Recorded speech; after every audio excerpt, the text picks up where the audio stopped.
పిచ్చి కొమ్మల్లో ఆ కోయిల పాటలు పాడాలి.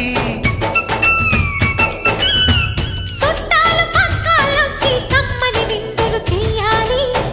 చూసేటి ఊరు వాడ మనసారా దీవించాలి.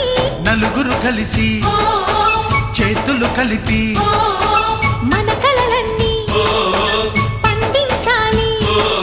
ఒక చోట పుట్టని కోడళ్ళు అయ్యారు అమ్మకే కూతుళ్ళు. త్వరలోని ముద్దుగా పుడతారు ఈ తాత పోలికల మనవళ్ళు. ఈ సంతోషాలు సరదాలే మా పండుగలు.